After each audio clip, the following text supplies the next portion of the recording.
Picture this. You're alone in a vast prehistoric wilderness. The sun is setting, and in the distance, you hear it. The sound of 10,000 primitive humans moving through the forest like a coordinated army. Their stone tools glint in the fading light, their survival instincts honed by millions of years of evolution. You have your modern knowledge. But they have numbers, raw strength, and skills we've forgotten. The question is, in just who would win? It's whether you'd even survive the first night. Today, we're diving deep into this ultimate survival showdown to discover shocking truths about our ancestors that will change how you see human evolution forever.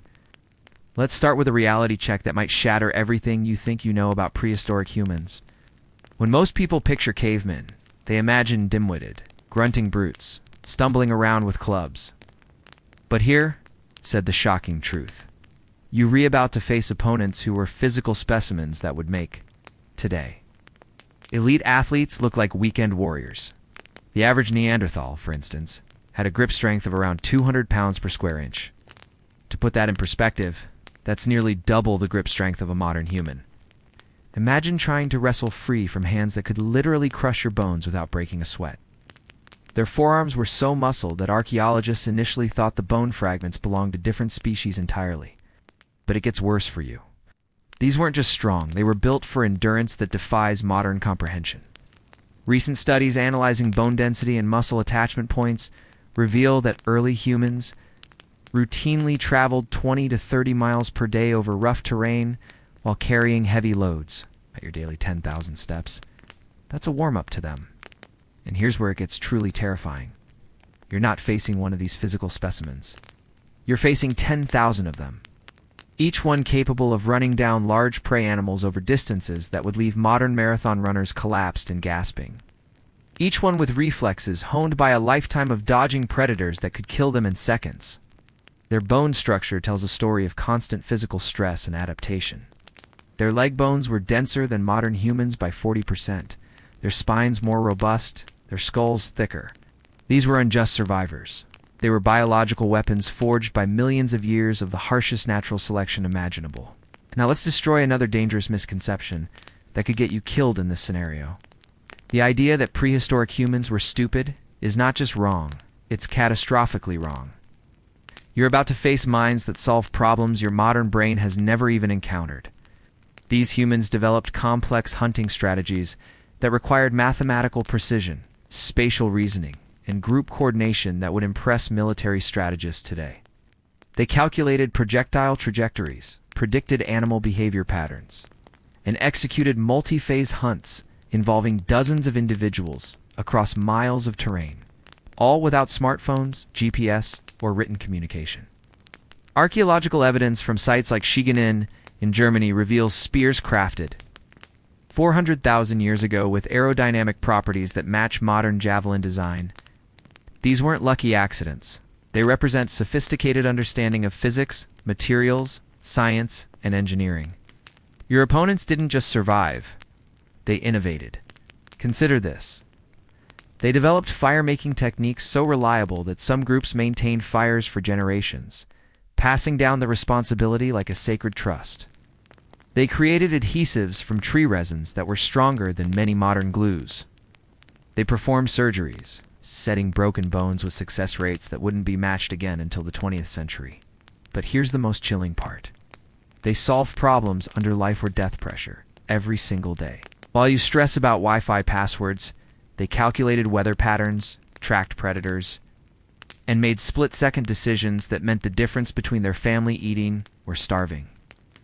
Their brains were constantly operating in survival mode, processing information at speeds and accuracy levels that modern humans rarely achieve. Their memory capabilities were extraordinary, memorized vast territories, the locations of hundreds of plant species, behavioral patterns of dozens of animal species, and complex social hierarchies within their groups. They were living libraries of survival knowledge that took lifetimes to accumulate. Here's where your situation goes from difficult to nearly impossible. You're not just facing 10,000 strong, intelligent individuals, you're refacing a coordinated social organism that operated with precision that would make modern military units envious. Prehistoric human groups developed communication systems that were deadly efficient. They used complex combinations of hand signals, vocalizations, and even scent marking to coordinate hunts across vast distances.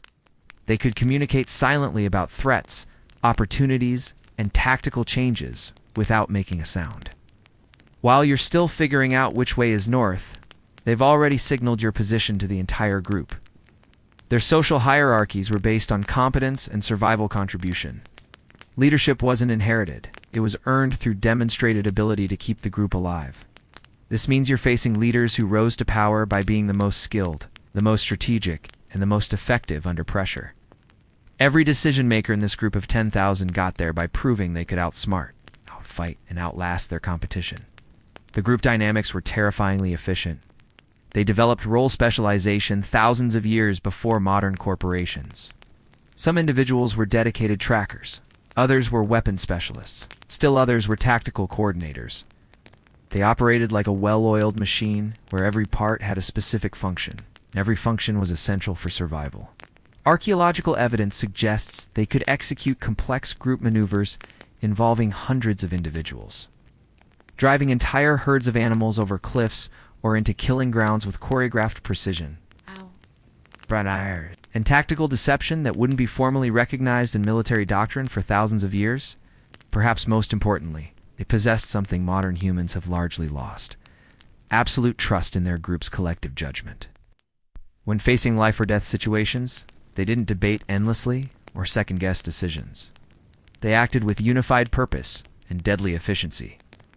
Here's where things get interesting, and where you might actually have a fighting chance, while you're facing physical specimens that could bench press a small car.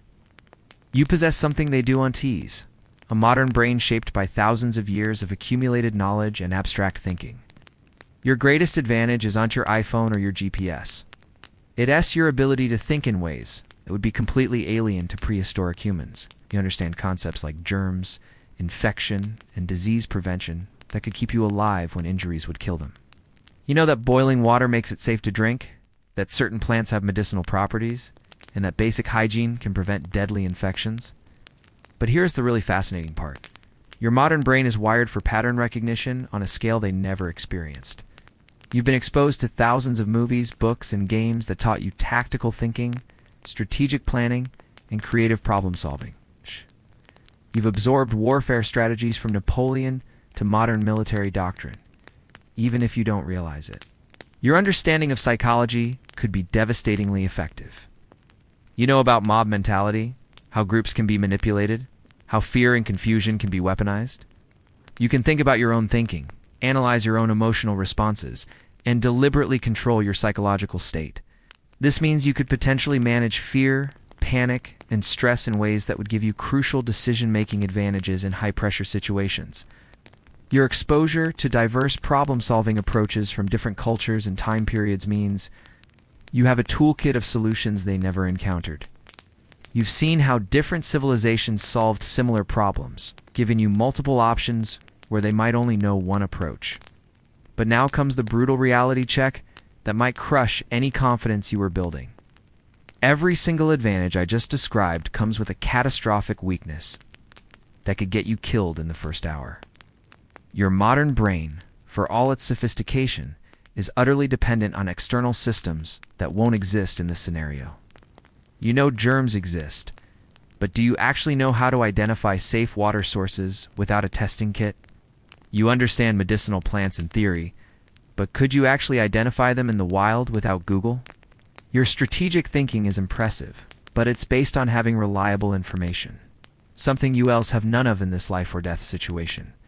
Here's the shocking truth about modern humans. We've traded practical survival skills for abstract knowledge. You might know the chemical composition of gunpowder, but can you make fire without matches? You understand the principles of water purification, but can you actually purify water using only natural materials? You've studied military tactics, but have you ever actually tracked an animal or moved silently through a forest? Your physical condition is probably the most brutal disadvantage of all. While you've been optimizing your brain, your body has been deteriorating. The average modern human can barely run a mile without stopping, while your prehistoric opponents could chase down prey animals for hours. Your hands are soft, your feet are weak, and your cardiovascular system is adapted for sitting in chairs not running for your life. Your sensory abilities have atrophied to levels that would shock you. Prehistoric humans could detect sounds, smells, and visual cues that you'd never even notice. They could track animals by scent, identify weather changes by subtle atmospheric shifts, and spot threats from distances that would leave you completely oblivious. You're essentially sensory blind compared to your opponents. Perhaps most devastatingly, your modern lifestyle has eliminated your tolerance for discomfort. You're used to climate control, regular meals, and soft sleeping surfaces. The first night of sleeping on cold ground while hungry and exhausted might break your will to fight before any physical confrontation even begins. This is where the battle becomes truly terrifying. It's not just about physical strength or practical skills, it's about mindset. And here's where the gap between you and them becomes a chasm. Prehistoric humans lived with death as a constant companion. Every decision they made was filtered through the reality that a single mistake could mean immediate death for themselves and their families. This created a psychological resilience that modern humans simply don't possess. They operated under stress levels that would cause most modern people to have complete mental breakdowns. Your modern mind, despite all its advantages, is calibrated for modern problems. You stress about deadlines, social media posts, and traffic jams. They dealt with life or death situations multiple times per day. Your stress response system is optimized for temporary, non-lethal challenges. Theirs was designed for situations where failure meant immediate death by predator attack or starvation. But here's where it gets psychologically devastating. You're going to experience fear in ways you've never imagined. The fear of being hunted by intelligent predators, who know the terrain better than you, who can track you by sounds and scents you don't even know you're making. When you realize that no one is coming to save you, that your survival depends entirely on your own capabilities, the psychological impact could be more devastating than any physical threat. Yet here's the twist that could save you. Your modern mind is also capable of something they might not expect. You can think outside the parameters of their experience. You can conceive of solutions that violate their assumptions about how the world works. Your desperation might force you to access creativity and innovation that could surprise even yourself. The question isn't whether you're stronger or smarter than them. The question is whether you can overcome your modern weaknesses fast enough to leverage your unique advantages. Before they overwhelm you through sheer numbers and superior adaptation to the environment you're fighting in, the tension is building, and we're just getting started. In the next chapter, we'll dive into the actual strategies you could use to survive this impossible scenario, and some of the answers might shock you. The battlefield is set, the opponents are analyzed, and now it's time to fight for your life. So here we are, standing at the edge of this impossible scenario, and the truth is both humbling and fascinating. You've just discovered that the gap between modern humans and our prehistoric ancestors is not what most people think it is. We haven't simply evolved into superior beings. We've traded certain capabilities for others, and the exchange might not be as favorable as we'd like to believe. The reality is that in a direct confrontation with 10,000 cavemen, your survival would depend on your ability to think beyond the limitations of both your modern conditioning and their ancient expectations. Your best chance wouldn't come from trying to outmuscle or outnurture them. It would come from leveraging the unique ways. Your modern mind has been shaped to solve problems they've never encountered. But perhaps the most important takeaway from this thought experiment isn't about who would win. It's about recognizing that human evolution isn't a straight line from primitive to advanced. Our prehistoric ancestors possessed capabilities that would leave modern humans in awe. Physical strength, sensory awareness, practical skills, and psychological resilience that we've largely lost in exchange for abstract thinking and technological dependence. This makes you wonder, doesn't it? What other assumptions about human progress might be wrong? What other capabilities have we traded away without realizing it? And more importantly, what can we learn from understanding both our strengths and our ancestors' strengths? The next time you're struggling with a problem, remember this. You carry within you the genetic legacy of beings who survived impossible odds, who thrived in conditions that would break most people today, and who possessed skills and knowledge that took millions of years to develop. But you also carry the accumulated wisdom of thousands of generations who built upon that foundation. Maybe the real question isn't whether you could survive against 10,000 cavemen. Maybe it's whether you're reliving up to the incredible potential that both your ancient heritage and your modern advantages have given you.